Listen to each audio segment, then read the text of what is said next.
بسم اللہ الرحمن الرحیم۔ محترم سامعین ناظرین، السلام علیکم ورحمۃ اللہ وبرکاتہ۔ امید ہے آپ اللہ تعالیٰ کے فضل و کرم سے خیریت سے ہوں گے۔ اللہ تعالیٰ آپ کو ہمیشہ اپنے حفظ و امان میں رکھے۔ کڑوے گلاب سلسلے کا ولاگ شروع کرتے ہیں۔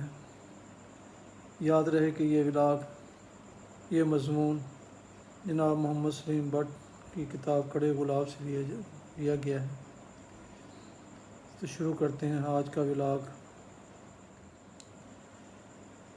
آج کے ولاگ کا عنوان ہے نئی مارکیٹیں ڈھونڈے۔ کیا وجہ ہے کہ ہم جب کبھی بھی ایکسپورٹ بزنس کا سوچتے ہیں تو بذریعہ کراچی پورٹ ہی سوچتے ہیں، اور ہم سمجھتے ہیں کہ دنیا تو تورخم پر پہنچ کر ختم ہو جاتی ہے۔ یہی وجہ ہے کہ لاہور سے کراچی کا ٹرک 2500 میں مل جاتا ہے، اور کراچی سے لاہور کا ٹرک 20,000 روپے میں ملتا ہے،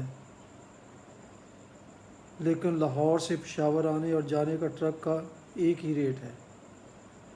مسئلہ یہ ہے کہ آج کل دنیا میں اکنامک وار ہو رہی ہے، یا یوں کہیں کہ معاشی آزادی کی جنگ ہو رہی ہے۔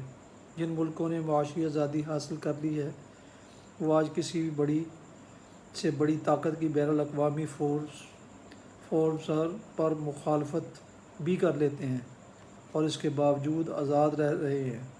وہ جو بھی سوچتے ہیں وہ کہہ سکتے ہیں۔ مسلمان ملکوں میں ڈاکٹر مہاتیر محمد جو کہتا ہے اور کہتا تھا، اور اسامہ بن لادن جو کہتا ہے، ان دونوں میں فرق صرف یہ ہے کہ ایک انگریزی اور دوسرا عربی میں کہتا ہے، لیکن دونوں بات ایک ہی کرتے ہیں۔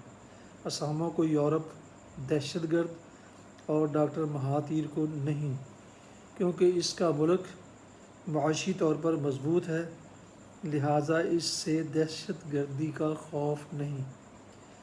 پاکستان ایکسپورٹ پروموشن بیورو نے جو بین الاقوامی اسٹریٹجی بنائی ہے کہ پاکستان جن مارکیٹوں میں پہلے ہی کام کر رہا ہے، جو ملک ہمارے پہلے ہی اس کے ٹریڈ پارٹنرز ہیں، ان میں ہم اور ٹریڈ بڑھائیں۔ یہ وہ بات جو عام راہگیر بھی سمجھ سکتا ہے کہ بڑی مارکیٹوں میں چونکہ پوٹینشیل زیادہ ہے، لہٰذا یہی ٹھیک ہے۔ ایسی پالیسی کا فوری اثر یہ ہوگا کہ ہماری ایکسپورٹس بڑھ جائیں گی، جس سے زر مبادلہ زیادہ آئے گا۔ یہ پالیسی یقیناً جاری رکھنی چاہیے، لیکن ذرا سوچئے کہ اگر کوئی بھی ملک نئے پودے لگانے چھوڑ دے تو جو پرانے درخت ہوتے ہیں وقت کے ساتھ ختم ہو جاتے ہیں، لہٰذا ملک کا آنے والا وقت تابناک ہونے کی بجائے خوفناک ہو جاتا ہے۔ موجودہ پالیسی یقیناً ہمیں بہت پیسہ دے گی، لیکن محرومی بھی دے گی، کیونکہ ہمارا تکیہ وہ ملک ہیں جو ہماری اکنامک انڈیپینڈنس کے خلاف ہیں اور جو ہمیں تباہ کرنے پر تلے ہوئے ہیں۔ اب دو مسئلے ہیں، پیسے کی بھی ضرورت ہے اور انڈیپینڈنس کی بھی۔ پاکستان کی گورنمنٹ کو یہ پالیسی ضرور جاری رکھنی چاہیے، لیکن اس پالیسی کے ساتھ ساتھ اور زیادہ طاقت سے ایک اور پالیسی بھی اپنانی چاہیے، جس سے ایران، چائنا، ترکی، ملائیشیا، انڈونیشیا، بنگلہ دیش اور سینٹرل ایشیا کے ممالک جن کے ساتھ ہماری تجارت معمولی اور ناقابل ذکر ہے، ان سے مضبوط تجارتی تعلقات استوار کیے جائیں۔ کیا آئی ٹی سیکٹر میں ہم سعودی عرب اور روس میں نہیں گھس سکتے؟ جاپان سے اگر دھاگا، ٹیکسٹائل، آم اور چاول نکال دیں تو کچھ بھی نہیں بچتا۔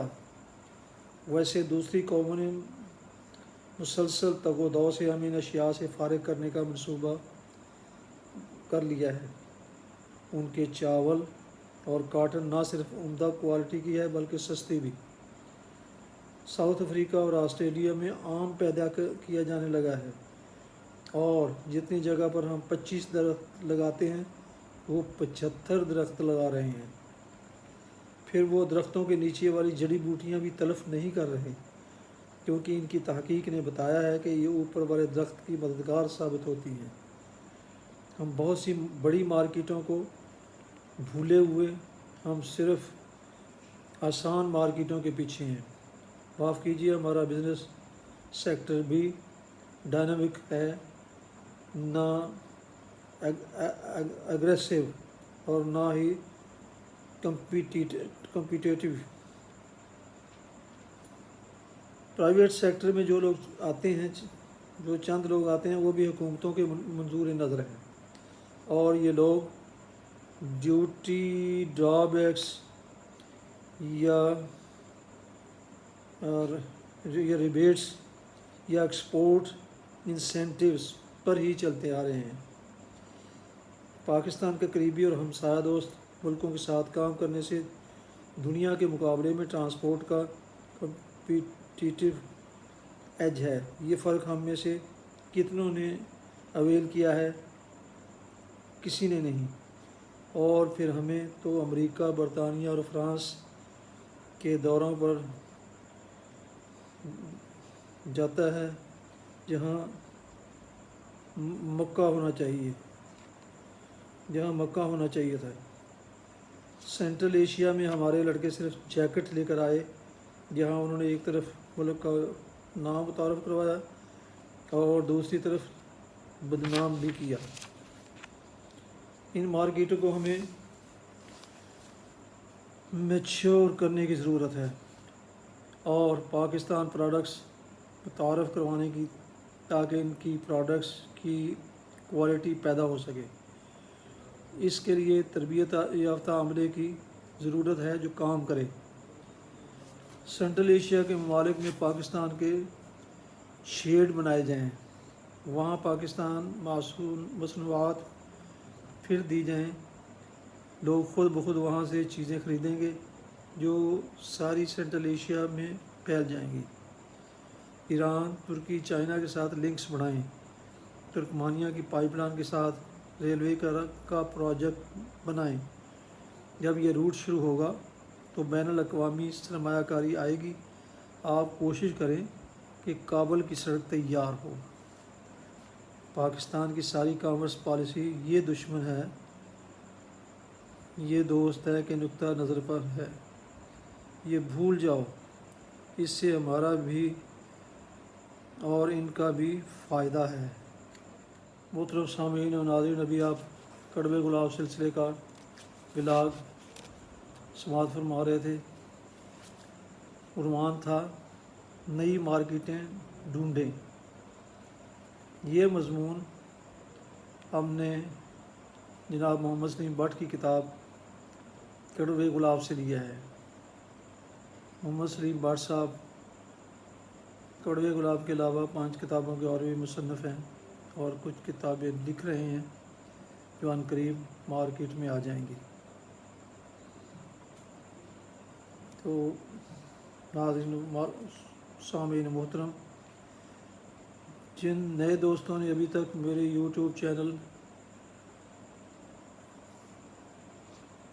بی اے رشیدی کو سبسکرائب نہیں کیا، سبسکرائب کر کے بیل آئیکن کو پریس کرنا نہ بھولیں، تاکہ آئندہ آنے والے معلوماتی اور دلچسپ ولاگز ان تک باقاعدہ اور بروقت پہنچتے رہیں۔